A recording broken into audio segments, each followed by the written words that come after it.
네, 그러죠. 좋아요. 오케이. 오케이. 예. 4번부터죠? 앉으세요. 얼른 앉으세요. 조금, 내용을 하고요. 간증 좀 서로 나눌 수 있도록 하면 좋겠습니다. 예, 어서 앉으세요.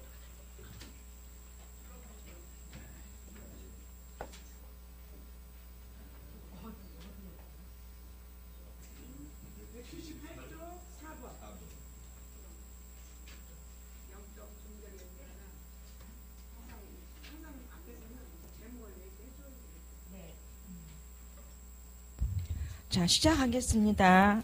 영적 존재로의 인간학 페이지는 178쪽입니다. 4번. 182쪽까지만 이 교재를 하고 나머지 시간에는 각자 간증들을 듣는 시간을 갖겠습니다. 준비해 주시기 바랍니다. 자, 시작. 그러면 여기서 중요한 질문이 생긴다. 우리가 하나님의 말씀을 선포를 통해 듣게 되면 나에게서 실존적인 결단과 아울러 동반되는 종말론적인 하나님의 역사를 체험하는 것은 불트만의 말대로 사실이라고 할 수 있다. 그러면 인간이 어떤 근거로 나에게 말을 거는 하나님의 말씀을 들으면 실존이 되는가 하는 질문이 주어질 수 있다. 다시 말한다면 신학적 인간학의 관점에서 도대체 실존의 근거는 무엇인가 하는 질문이기도 하다. 확실히 실존주의 사상에서 비추어보면 인간은 항상 실존이 되는 것은 아니다. 그래서 실존이 아닌 상태를 하이데거 철학에서는 비고유적인 존재니 세인이니 하는 말로 지칭된다.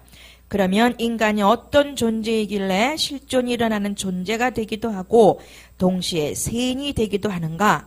우리는 이 질문의 해답을 찾기 위해 신학적 인간학의 도움을 받아야 할 것이다.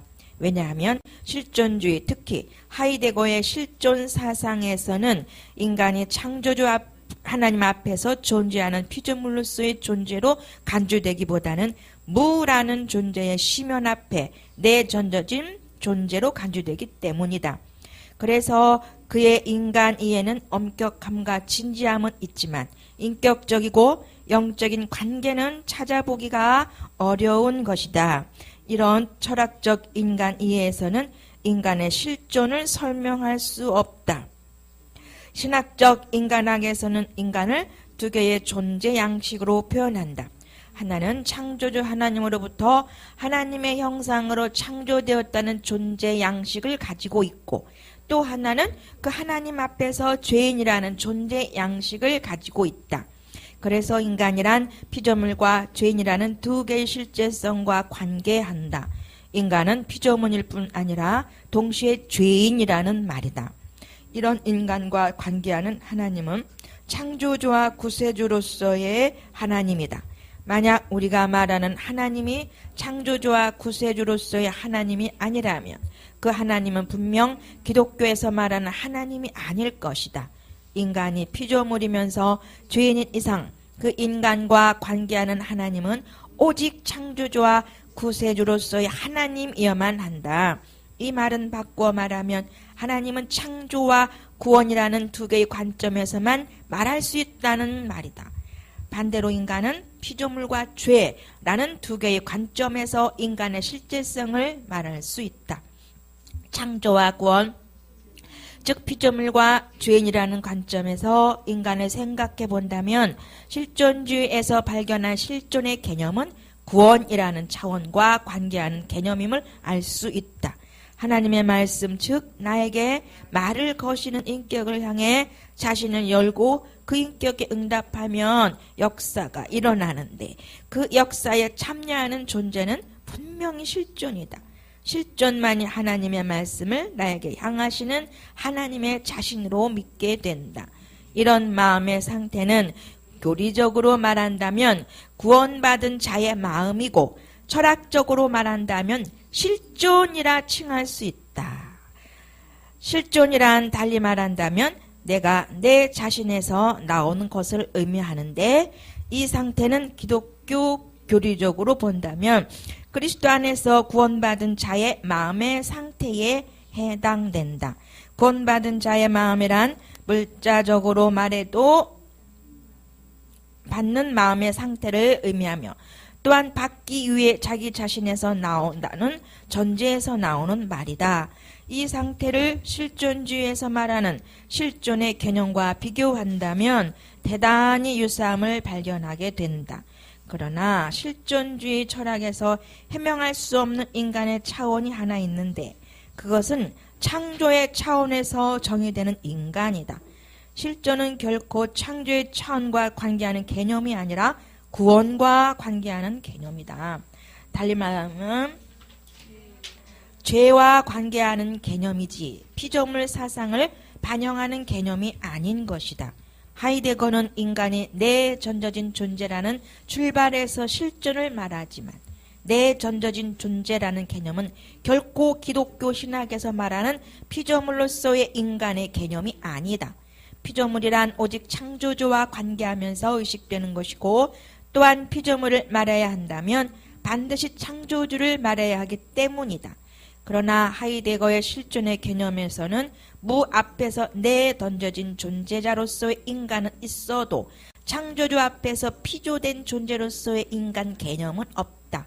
그래서 그가 말하는 실존이란 신학적으로 본다면 오직 죄와 관련된 실존일 뿐이다.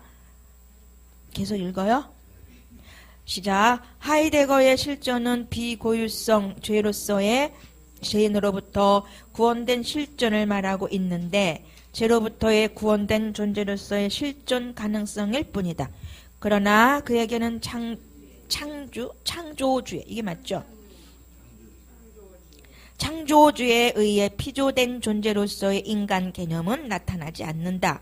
그래서 하이데거에게서 찾아볼 수 없는 인간의 존재 양식, 즉 창조주에 의해 피조된 인간 존재 양식의 개념은 결국 신학적 인간학에서 찾아보게 된다. 신학적 인간학에서는 처음부터 창조주에 의해 피조된 인간 개념을 말하는데 그 존재를 실존이라 하지 않고 인격적 존재로 명명한다.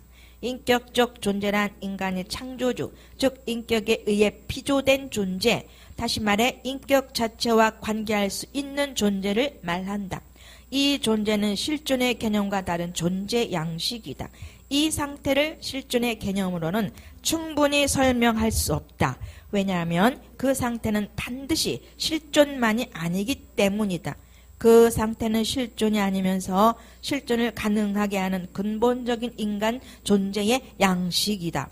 다시 말해서 이것이 없다면 실존이 일어날 수 없다는 것이다. 인간은 이것이 아니면 결코 실존이 될 수 없는 존재이다. 이것으로 인해서 실존이 일어나기 때문이다. 인간은 이 창조적 카테고리로 피조되었기 때문에 실존이 될 수 있다. 실존의 근거는 이 창조 근원적인 카테고리인 인격적 존재이다. 이것을 구약에서는 네펫이라고 하고 독일어로는 읽어보십시오. 그건 영어인데요. 넘어갑니다. 독일어로 읽으라잖아요. 넘어가겠어요. 저도 찾다가 못 찾았어요. 그냥 person이라 하고 한국어로는 사람이라고 할 수 있다. 사람으로 피조되었기 때문에 인간은 실존이 될 수 있다. 우리가 사람으로 피조되지 않았으면 인간은 결코 실존이 될 수 없다. 다시 말해 우리가 사람으로 피조되지 않았으면 구원이 우리에게 임할 수 있는 근거가 없는 것이다. 사람이란 구원받은 상태를 의미하는 것이 아니라 구원이 이루어질 수 있는 하나의 카테고리이다. 하나님 말씀이 바로 이 카테고리를 통해 주어지기 때문이다. 그리스도의 복음이 바로 이 관계 통로를 통해 우리에게 선포된다. 그리스도의 복음이 하나님의 말씀으로 의미화되어 인간을 실존으로 만드는 것은 바로 인간이 사람으로 피조되었기 때문이다. 그리스도의 복음으로 인간은 사람이 된다. 정확하게 말하면 사람이기 때문에 구원받는 것이 아니라 사람으로서 구원받는 것이다. 우리가 그리스도 안에서 하나님의 말씀으로 역사에 참여하는 실존이 되는 것은 사람이기 때문이 아니라 사람으로서 실존이 되기 때문이다. 또한 그리스도의 사건을 선포를 통해 믿게 되는 것도 사람이기 때문이 아니라 사람으로서 믿게 되는 것이다. 아멘.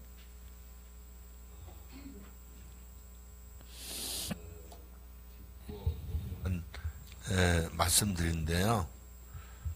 이것은 이제 원래가 우리가 하나님의 형상대로 창조됐기 때문에 하나님이 구원하시는 거예요. 할렐루야? 아멘. 무슨 말인지 알겠죠? 인간을 보고 그냥 불쌍해서 구원하시는 게 아니야. 그러니까 제가 그런 얘기를 어제도 했죠. 하나님이 우리에게 자녀를 주신다고 할 때 우린 자꾸 DNA만 생각을 하는데 사실은 그 히브리서 12장 9절 말씀처럼 영혼의 친아버지가 하나님이에요. 영들의 아버지. 그러니까 하나님이 우리에게 영을 맡기시는 거예요. 할렐루야? 그런데 우리는 육체적인 것만 이해하는 거야. 내 자식. 그러니까 영혼을 모르니까 영혼을 버리고 사는 거야. 무슨 말인지 알겠죠? 그러니까 우리가 사람이 되면 자녀도 영혼이 있는 자녀를 기를 수 있게 될 줄로 믿습니다. 그러니까 여기서 얘기해. 사람이기 때문에 구원하는 게 아니라 사람으로 구원한다. 할렐루야? 이해하시겠죠? 사람으로. 네. 자식이 다 됐기 때문에 살아나는 게 아니야. 내가 자식을 기르는 거죠. 이해돼요? 네. 할렐루야. 그러니까 우리가 이걸 실존, 세인이라는 그 말의 개념이 이제 이 철학적인 그 존재 개념하고 우리가 말하는 하나님 앞에 존재 개념이 다르다. 이게. 그러니까 우리가 인간이면, 그죠? 동물적, 인간적 조건의 존재를 실존으로 알고 사는 거고, 영적인 사람이 되면 하나님 앞에 우리가 얼마나 영광스러운 존재, 실존인 걸 알게 된다. 아멘. 예. 내용은 긴데 설명은 간단했습니다. 그러니까 실존은 하나님 관계로 살고 있는 그걸 실존이라고 그러는 거죠. 예. 그리고 하나님의 너로. 사람이기 때문에 하나님을 믿고 사는 거예요. 예. 그죠? 그 말은 사람이 됐기 때문에 하나님 사랑하시는 게 아니고 우리가 사람이기 때문에 사람으로 하나님 믿게 되는 거예요. 알겠죠? 내 자식이 내 자녀이기 때문에 부모를 믿고 사는 거. 그렇잖아요? 그건 자기가 선택한 게 아니에요. 부모가 선택한 거지. 말하자면 부모가 낳은 거지. 네? 자식이 낳은 게 아니잖아요. 부모를. 네. 그러니까 이제 선우를 알아야 돼. 선우를 알아. 그러니까 우리가 믿음을 잘못된 우리가 주관이 있으면 안 돼. 아멘. 내 식으로 믿으면 안 되는 거야. 아멘. 무슨 말인지 알겠지? 내 식으로 믿는 게 아니라 하나님 방법대로 믿어야 돼. 자, 5번입니다. 181쪽 5번 시작. 그렇다면 사람으로서라는 말의 의미를 좀 더 깊이 생각해 보자. 도대체 사람으로서라는 말을 어떻게 이해할 수 있을까? 사람으로서 실존에 참여한다고 한다면 사람으로서라는 의미를 우리는 어떻게 이해할 수 있을까? 필자는 이것을 주체라는 개념으로 이해한다. 주체란 실체와 달리 관계의 개념이다. 주체란 관계하는 하나의 카테고리로서 나라는 의식을 말하기도 한다. 그런데 이 나라는 의식이 없다면 인간은 결코 자신을 타자와 관계시킬 수 없다. 그러나 나라는 의식은 나 혼자 있을 때는 결코 일어나지 않는 의식이다. 항상 타자와 관계할 때 자연스럽게 일어나는 의식이므로 나라는 의식이 존재하기 위해서는 반드시 너라는 존재가 있어야 한다. 나라는 의식은 너라는 존재에 의해 주어지는 것이다. 상대를 너로 만날 때 나는 비로소 나라고 말할 수 있는데 그것을 주체라고 규정할 수 있다. 이 주체와 실존, 인격적 존재는 서로 밀접한 관계를 가진다. 위에서 본 대로 실존은 인격적 존재라는 터 위에 일어난다. 사람이 인격적 존재가 아니라면 그는 결코 실존이 될 수 없다. 그런데 인격적 존재인 사람이 타인과 관계할 때 그는 반드시 주체로 관계한다. 인격적 존재는 타자를 객체로 하지 않고 항상 주체로 만난다. 그러면서 타자를 자신과 똑같이 주체로 세운다. 자신을 주체로 세우면서 동시에 타자를 주체로 만날 때 실존의 역사가 일어난다. 주체는 다이나믹하며 살아있는 관계를 가지도록 하는 사람의 가능성으로서 이것은 인간의 사람, 즉 인격적 존재이기 때문에 가능한 것이다. 인격적 존재이기 때문에 실존이 일어나는데 인격적 존재는 자신을 주체로 세우면서 동시에 타자를 주체로 세운다. 실존의 근거는 인격적 존재이고 실존의 가능성은 곧 주체이다. 그래서 이 세 가지 요소는 사람만이 가지는 고유한 것이고 이것 때문에 우리는 동물과 달리 창조주 하나님과 영적인 관계에 할 수 있는 것이다. 창조주 하나님과 영적인 관계를 한다는 것은 사람인 인격적 존재가 하나님을 주체로 느끼면서 자신이 또한 주체로서 만나기를 결단하는 데서 실존이 되는 것이다. 그리고 실존이 되면서 역사는 일어난다. 놀라운 거죠. 이게 뭐냐면 우리가 하나님 앞에 주체가 안 되면 사람이 안 되는 거예요. 그 말은 인격적 관계가 안 되면 사람이 안 되는 거예요. 그죠? 이런 거예요. 부부가 산다는 건 다른 거 아니에요. 남편이 아내를 자기처럼 세우는 거예요. 다시 말하면 나중에 아이들한테 자기 아내가 식모 취급받기를 원하는 사람 아무도 없어요. 어머니로 존경받는 사람으로 남편이 세우는 거예요. 무슨 말인지 알겠죠? 그러니까 그게 뭐야? 자기를 세우는 게 상대를 세우는 거예요. 무슨 말인지 알겠죠? 그러니까 하나님은 우리를 하나님만큼 세우시는 거예요. 그러니까 우리는 그분을 본받는 거예요. 그러니까 그런 우리가 주체와 실존의 관계인 사람으로서 하나님을 인격적 대상으로 만나는 거예요. 할렐루야. 그러니까 우리가 사람으로 하나님을 섬긴다 이 말이에요. 할렐루야? 무슨 말인지 알겠죠? 그러니까 이걸 우리가 분명히 알지 않으면 안 돼요. 그러니까 그냥 인간으로 종교를 물으면 안 돼. 그러니까 여기 아까 해결 얘기한 것처럼 그건 일반 종교 개념이에요. 일반 종교 개념은 비록 영혼이 인격체이지만 하나님을 못 만나요. 그래서 영의 독자적인 행동을 가다 보면 결과적으로 아무것도 없다는 걸 깨달아. 그게 무로 가는 거야. 그게 일반 철학적 종교의 마지막이 무입니다. 무슨 말인지 알겠죠? 이게 절대 잘 못 만나니까. 근데 우리는 사람이기 때문에 하나님을 만나 주시는 거. 사람으로서 하니까. 할렐루야. 그죠? 그게 이런 거예요. 우리가 자녀가 있어도 관계가 유지돼야 부모 자식 간의 사랑이 계속 돈독해 가는 거야. 그죠? 근데 나가지고 저 외국에 보내보세요. 외국 와 있단 말이야. 그럼 안 만나줘요? 서로 몰라. 그렇죠? 이번에 우리 저 동계올림픽에 어떤 자매가 왔잖아요. 근데 그 얘기 들어보니까 엄마가 한국 사람이에요. 그래서 한국 선수를 뛰잖아요, 이번에. 근데 한국에서 또 한 자매를 양녀로 입양을 했더라고요.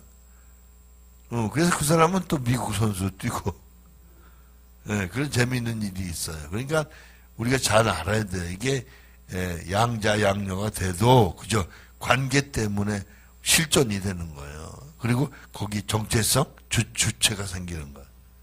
알겠죠? 아멘. 예, 우리가 이걸 바르게 알고, 돼야 될 줄로 믿습니다. 그래요.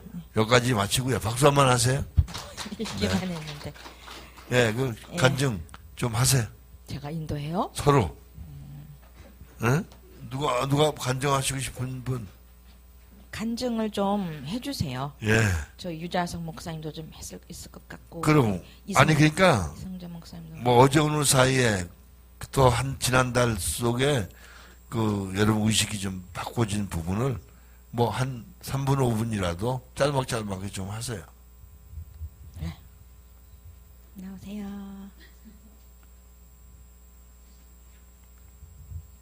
예, 누구든지 좋으세요.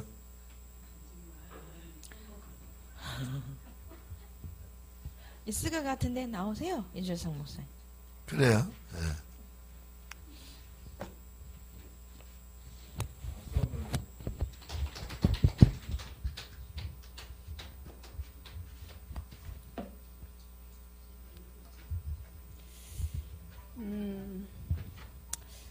어제 오늘 그 강의도 다 마음에 와 닿고요. 그렇지만 특별히 제가 오늘 간증하고 싶은 말씀은 지지난주 목요 기도회에 원장 목사님께서 주신 말씀, 그 말씀에 대해서 잠깐 은혜를 나누려고 합니다. 그날 지지난주 목요일 아침에 저희 언니와의 관계 때문에 굉장히 제가 마음이 불편해서 기도하는 중에 고린도후서 6장에 있는 말씀을 주셨어요. 하나님의 은혜를 헛되이 받지 말라. 그리고 이어서 연결해서 너희 마음을 넓혀라. 근데 그런 말씀을 주셨는데 제가 시간이 없어서 말씀을 못 찾아보고 바로 제가 여기로 오게 됐거든요. 그때 이제 김정수 목사님하고 약속하고 오게 돼서 근데 그날 왔는데 목사님께서 본문에 그 말씀이 제게 주신 말씀을 하시더라고요. 그래서 고린도후서 6장에 있는 이 말씀, 하나님의 은혜를 헛되이 받지 말라는 말씀 거기 있다는 건 알았지만 또 거기에 그 본문의 끝절에 13절에 마음을 넓히라는 말씀이 이렇게 같은 본문 안에 있구나라고 굉장히 깜짝 놀랐습니다. 그래서 이제 제가 기도할 때 하나님의 은혜를 헛되이 받지 말라는 것은 네가 하나님의 은혜를 받았느냐? 그러면 너도 보답하는 양으로 마음을 넓혀서 언니를 용납하고 관용하고 그리스도의 사랑으로 거짓이 없는 사랑으로 대하라라는 그 말씀, 그 마음의 결단을 하고 제가 왔었거든요. 근데 이제는 제가 이제 계속 또 집에 가서 영적 존재로 인간학을 읽다가 더 이상 진도를 못 나가고 계속 여기서 제가 묵상하며 멈춰선 곳이 111쪽이었습니다. 그 말씀과 연결된 말씀이었습니다. 그 원시적 이해라는 그 말씀이 첫 단원 다음에 둘째 단원 중간에 그 말씀이 있습니다. 원시적 이해란 이해의 본 모습, 즉 사랑으로 상대방의 위치에 서는 것을 말한다. 하나님을 사랑함으로 하나님의 편에 서서 그분이 그렇게 말한 사랑의 의미를 감지하고 이해하고 순종하는 것을 말한다. 여기서 이제 합리성을 설명하기 위해서 이 말씀을 하셨습니다. 그래서 합리성이란 원래 이런 원시적인 이해를 하게 하는 동인이다. 그러면서 합리주의가 뭐냐? 저는 여기에서 나의 모습을 본 거예요. 내가 지금 합리주의에 빠져 있구나. 그 합리주의는 이 이해가 근본적으로 바뀐 형태, 즉 원시적인 이해를 하여 상대방의 위치에서 상대방의 소리를 감지하려는 것이 아니고 나의 위치에서 상대방의 소리를 감지하려는 고집을 말한다. 나의 선지식을 유지한 채로 그 선지식에 따라 상대의 소리를 판별, 검토, 이해하려는 것이다. 원시적인 이해는 마음의 개방성이 되어 있지만 나의 고집은 마음의 폐쇄성이다. 저는 여기에서 저의 모습을 보게 됐습니다. 하나님은 계속해서 거짓이 없는 사랑으로 사랑하라고 말씀하시고 형제를 사랑하여 서로 우애하고 존경하기를 서로 먼저 하라. 그러는데도 불구하고 언니와의 저의 관계는 너무나 이렇게 밀착되어 있습니다. 왜냐하면 어렸을 때 언니가 저를 업어 키웠기 때문에 언니가 공부를 못한 것, 초등학교도 졸업을 못한 것 때문에 굉장히 저에 대해 집착을 하고 저에 대한 보상 심리가 있다는 것을 하나님 깨닫게 해주셨어요. 그래서 지금도 여전히 저에 대한 그 집착은 여전히 계속되어지고 있습니다. 그래서 굉장히 저는 그게 부담이 됩니다. 사실은 저희 언니가 여기 같이 오다가 이제는 그만뒀어요. 근데 요즘에 가만히 이야기하는 것을 들어보면 여기를 오고 싶어 해요. 그런데 제가 또 언니의 영향을 받아서 여기를 못 오게 될까봐 제가 지금 온전히 선 다음에 제가 언니를 같이 오려고 아직 언니에게 말씀을 못 드리고 있는 그런 상황이 있습니다. 그런데 나의 고집을 가지고 나의 위치에서 내 것을 그대로 가지고 있으면서 상대방을 이해하려 하는 것은 이게 마음의 폐쇄성이라는 거죠. 그래서 내가 만든 내 틀에 내가 나를 가두고 있다라는 저의 모습을 보게 됐습니다. 그래서 그 말씀과 고린도후서 6장에는 그 말씀과 이 말씀을 같이 연결하면서 이제는 나의 틀을 깨야 되겠구나. 내가 마음을 넓혀야 되겠구나. 하나님의 그 은혜와 사랑을 받았다면 나는 언니하고 같이 목회를 안 해. 늘 제가 이런 생각을 갖고 있었어요. 그런데 지금도 여전히 언니는 이제 지난번에 이제 명절 전에 제가 갔다 왔습니다. 지난주에. 명절 때는 못 가기 때문에. 그런데 지금도 네가 교회를 한다면 나는 너하고 같이 하고 싶어. 네가 예를 들어서 사무실을 된다면 나는 너랑 같이 하고 싶어. 나는 대놓고 말씀을 우리 언니에게 얘기를 했어요. 나는 언니하고 같이 목회를 안 해. 그럼에도 불구하고 여전히 저의 집착하고 있는 모습을 보면서 나는 언니하고는 안 해. 이러한 나의 고정관념을 내가 내려놔야 되겠구나. 이미 그렇게 말씀을 해 주셨지만 나의 고집으로 여전히 언니에 대한 그런 상처 때문에 한 거의 제가 17년 언니랑 같이 목회하면서 저의 이 교만 때문에 영적인 침체로 인해서 계속 언니가 저를 자녀들 앞에서도 저를 무시하는 이런 그런 언어들을 많이 썼습니다. 그래서 제가 어떠한 상태에 있었는지를 알면서도 그 언니가 저를 무시하고 이랬던 것들이 저에게 상처로 남아 있다는 그것이 저에게 아직도 폐쇄성을 만들고 있구나. 그래서 요즘에 계속 영혼, 몸, 정신, 심리를 고쳐달라고 말씀을 보내주셔서 저를 고쳐달라는 그런 기도를 하게 되었고 이 말씀을 통해서 이제는 정말 나를 주의 말씀 앞에 내려놔야 되겠구나. 나의 위치에서 상대의 소리를 감지하려는 나의 이 고집을 내려놔야 되겠구나라고 이 말씀을 통해서 다시 은혜를 받게 되었습니다. 그래서 함께 나눴습니다. 감사합니다.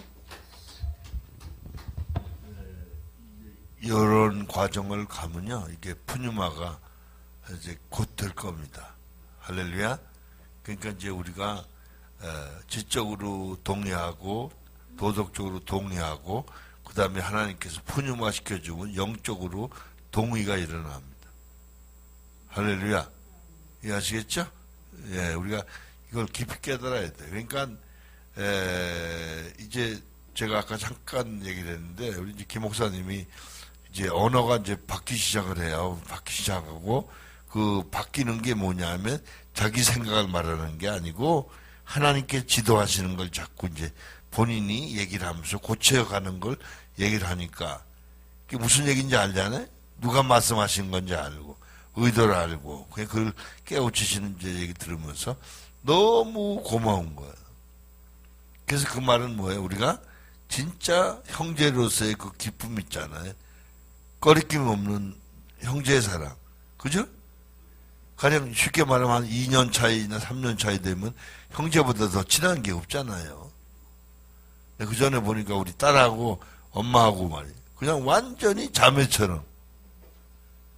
그렇게 그냥, 그러니까 그 언니 같은 엄마라고 그래. 딸내미가. 그리고 엄마는 딸 같은, 동생 같은 딸이라고. 그래서 아주 그렇게 친하게 요즘 언니처럼 지내는 걸 봤거든요. 그러니까 우리가 영적으로요. 이건 영적인 사랑이 되면 육적인 건 다 묻어가요. 묻어갈 뿐만 나쁘다는 얘기가 아니라 다 덮어주고 육신적인 것 때문에 좋고 사랑하는 게 아니고 영적인 것 때문에 너무 행복해지는 거. 할렐루야. 너 또 다음 분이요. 시간 없어요. 예, 빨리 나오세요. 누구든지. 그 안 나오는 분은 벌금 10만 원씩.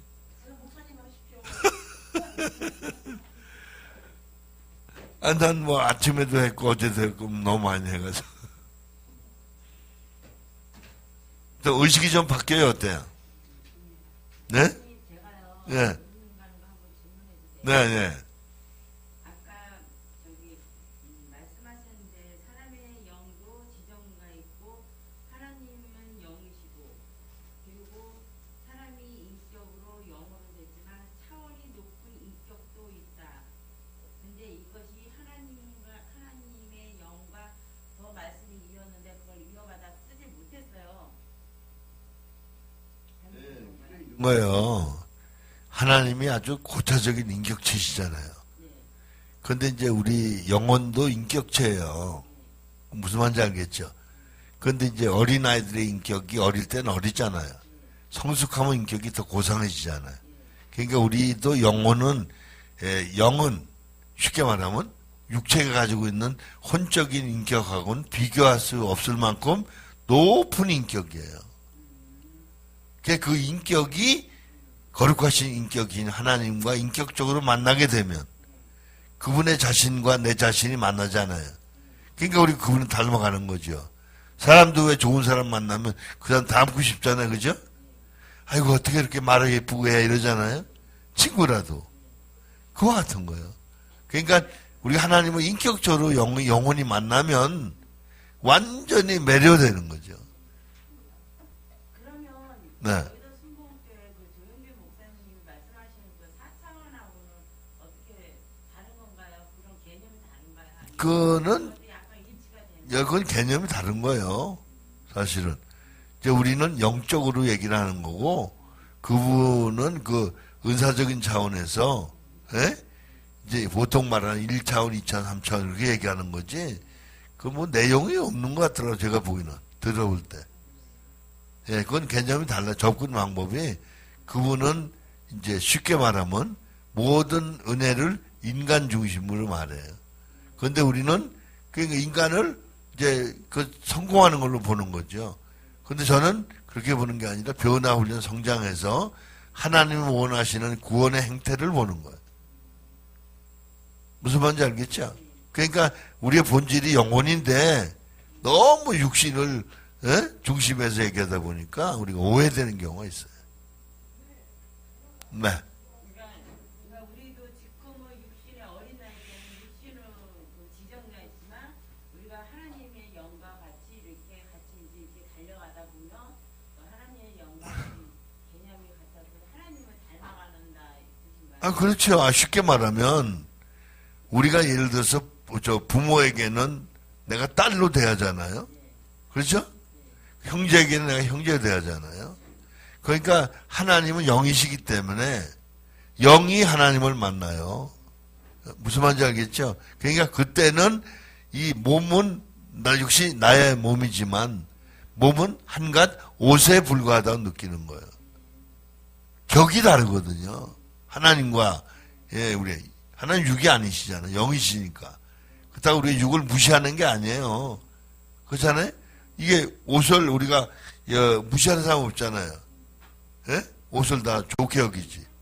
날 뜨뜻하게 해주니까. 그걸 이제 오해하면 안 되고, 그러니까 이제 대부분 많은 사람들이 육신을 나로 이해하고 육신에 매몰돼서 육신이 난 줄 알고 살기 때문에 바른 신앙생활을 못하고 있다. 그래서 영성훈련은 1단계가 변화훈련 성장해서 자기 존재를 파악하는 거고 2단계는 완전히 영적으로 살게 하는 훈련이에요. 지금 우리 힐맨 하는 건 영적 존재로 사는 거예요. 그러니까 우리가 영적이라는 걸 몰랐던 건 아니죠. 체험했잖아요. 다 부분적으로 체험했는데 너무 우리가 육신이 강해가지고 그죠? 육신의 욕망 따라 사느라고 많은 세월을 허송세월 한 거예요. 네, 또 하실 분 없어요? 예, 한 번만 하시면 된대. 네네. 주일날요. 주일날 저희 교회에서 일어난 일이에요. 교회 마이크. 박수 한번 하세요.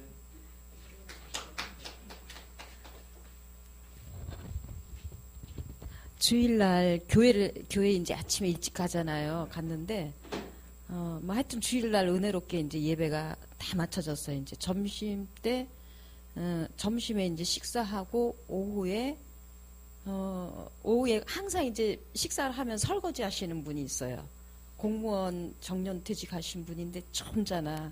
근데 항상 양복 딱 입고 이렇게 설거지를 항상 반듯하게 서서 항상 하셔요. 그래서 아무도 제가 생일 선물을 안 했는데 그분 한 분만 크리스마스 때 설거지 상으로 선물을 드렸어요.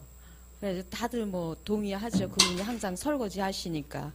근데 주일도 그분이 이제 설거지를 하셨어요. 설거지를 하시고 어떻게 해가지고 2층에 우리는 이제 예배 시작 전에 다 아래층에 있어요. 근데 어떻게 해가지고 이제 교회를 올라왔더니 혼자서 기도를 하고 계시는 거예요. 그리고 이제 이게 헌금 봉투를 막 제가 막 뒤죽박죽 막 이렇게 넣는데 반듯하게 이렇게 쫙 놓고 저분이 해놓은 거야, 솜씨가. 그래서 저분이 얌전하신 분이니까 저렇게 해놨구나. 그리고는 이제 저는 이제 오후 예배 준비를 하고 있었어요. 그랬더니 예배 이제 은혜롭게 다 마치고 이제 집에 가려고 이제 차를 마시는데 그날따라 유난히 뭐 죽음 후에 우리는 무슨 뭐 수목장을 할 것이냐 막 이런 뭐 그런 얘기를 막 한 거예요. 오전에도 오후 예배도 또 이제 집에 갈라 하면서도 우리 어머니는 뭘로 했다 누구는 뭐 했다 그러더니 가만히 앉아 계시더니 사실은요 제가요 오늘 아침에 꿈을 꿨어요 이래요. 그랬더니 다들 이제 한 10명이 쭉 앉아 있다가 이제 다들 꿈 꿨다니까. 그분이 원래 말을 안 하시는데 그랬더니 그날 교회를 안 오고 딸이 이제 돌날이라 이제 다들 가족들이 모여서 이제 못 올라고 이제 교회 안 오고 거기를 가려고 이렇게 딱 마음의 준비를 다 했는데 아침에 눈을 딱 뜨는데 꿈속에서 가족들이 다 모였대요. 다 모였는데 누가 이제 부고입니다 이러면서 꿈속에서 주는데 아들아 누군지 이름을 봐라 이랬대요. 꿈속에서. 그랬더니 아들이 봉투를 딱 꺼내려고 하다가 이름을 못 보고 눈을 딱 뜨신 거예요. 그분이. 그러니까 그분 생각에 내가 이제 하나님이 이걸 주셨나 이래가지고 딸한테 전화를 하고 내가 교회를 가야 되겠다. 그분만 교회 나오시고 다른 형제들은 다 예수 안 믿어요. 그분만 저희 교회에서 세례를 받으신 거예요. 근데 하나님 자기가 딸한테 난 못 가겠다. 오늘 교회로 가야 되겠다. 그러고는 오셨다고 그러더라고요. 그런데 아무 생각이 안 들더래요. 꿈 딱 깨고 밥 한 숟갈 먹고 그리고 무조건 교회로 향해서 왔대요. 와가지고도 마을버스를 안 타고 걷고 싶더래. 햇빛을 조명 양지 쪽으로 향해서만 이렇게 걸어왔다고 그러더라고요. 그러면서 교회 와가지고 그날따라 올라와서 기도를 하고 교회를 돌아보면서 이제 막 정리를 하시고 이제 뭔가 꿈속에서 뭔가 뭐를 받으셨는지 아주 얌전하신 분이 더 얌전해가지고 그리고는 자기 스스로도 걱정이 되고 그리고 제가 어제 전화를 했어요. 잘 주무셨어요 하고. 근데 우리 성도님들은 좋은 꿈이야. 꿈은 반대래 막 이러면서 이제 다 얘기를 해주셨거든요. 근데 하여튼 제가 우리 목사님 여기 영성을 훈련을 받아서 그런지 저희 성도들은 따로 뭐 훈련을 안 해도 다들 진짜 반듯하게 잘 세워져 가고 그 꿈을 꿨어도 꾸고 나서 이제 하나님께서 못 가게 한 것이죠. 그리고는 그냥 아무 생각이 안 들더래요. 1%도 그냥 교회만 향해서 그냥 오셨대요. 빛을 받으면서. 난 그래서 그냥 뭐라고 그냥 기도하시라고 그냥 그러고는 결론을 제가 못 내렸거든요. 전화만 어저께 하고 이거 오늘의 이 주제에 맞는지는 모르겠다. 그랬습니다. 뭐 이제 그분에게 하나님께서 어떤 그 의식의 전환이 필요하기 때문에 그렇게 하셨다고 봐야죠. 근데 사람은 그 죽음 앞에 직면하면 사람이 정신이 들거든요. 야, 나도 죽는구나. 이걸 다 알게 돼요. 그러면 모든 게 다 헛살하는 걸 알거든요. 뭔가 살아있을 때 뭐 의무, 책임, 뭐 돌잔치고 뭐고 의미가 있는 거지. 그렇죠. 그거 뭐 그럴 생각이 없죠. 그건 뭐 어떤 개인의 경고보다는 은혜라고 생각할 수 있어요. 어쨌든 우리가 알아야 될 것은 지금 이제 조용조용히 지금 점잖하게 얘기하는 건데 지금 우리는 죽음 일보 직전에 있는 거예요. 누구나. 아시겠죠? 뭐 몇 년 후에 죽는다 이게 아니에요. 지금 우리는 내일 죽을지 모레 죽을지 모르는 거예요. 이걸 모르면 결과적으로 이해 못 하거든요. 그러니까 무슨 얘기냐면 헛되게 조급하라는 말이 아니에요. 제가 아까 얘기하다 말았는데 글쎄 제가 길게 살아야 그죠? 나이가 있으니까 길게 살아야 80까지 산다 그러면 3, 4년이에요. 아니 120이고 뭐고 아무것도 문제가 아니고요. 쉽게 말하면 3, 4년인데 뭐 가령 120 산다 그래도 별거 아니지만 진짜 우리가 얼마 안 남았어요. 그 얘기는 우리가 이제 사실 1년 12달이 12번 다 만나도 이게 뭐 시간이 모자라거든요. 안타까운데 정말 여러분이 정신 바짝 차려야 돼요. 그리고 누구만 따라 이제 금년 중에는 꼭 은혜 받아야 되냐. 이게 여러분이 저는 그 생각이 있어요. 사기하는 분들은 누구를 막론하고 적어도 1년 반 안에 변화가 돼야 돼. 무슨 말인지 알겠죠? 그러니까 여러분 뭐 이걸 괜히 죽는 거에 뭐 대해서 우리 측은하게 생각 같고 불쌍한 생각 같도 없어요. 그 최고 기쁜 거예요. 그건 고달프가 아니고 그거 사실 좋은 건데 그러니까 이제 그걸 우리가 다른 뜻으로 보지 말고 우리 영적으로 성숙해지면 그렇죠? 그러니까 뭐 결혼식 얼마 안 둔 사람들은 기대가 더 크다고 그렇지 않겠어요? 왜? 희망이 생기니.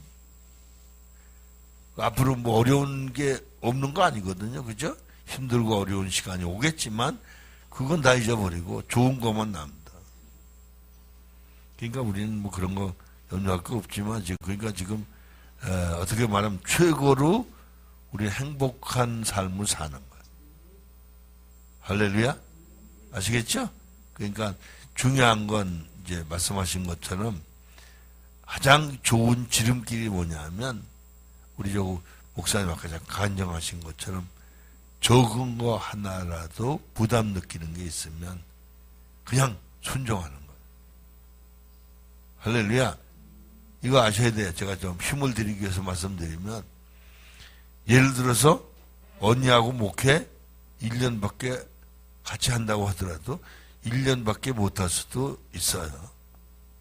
그죠? 근데 1년밖에 못 할지도 모르는데 오래 할까봐 겁이 나서 안 하면 안 되잖아. 쉽게 말하면. 그죠? 그리고 이게, 우리가 사람들이 뭐 약점이냐면요. 이게 내일 좋은 일 올 걸 모르고 살아. 괜히 걱정하는 거야. 없는 걱정은 끌어다 하잖아요. 그죠?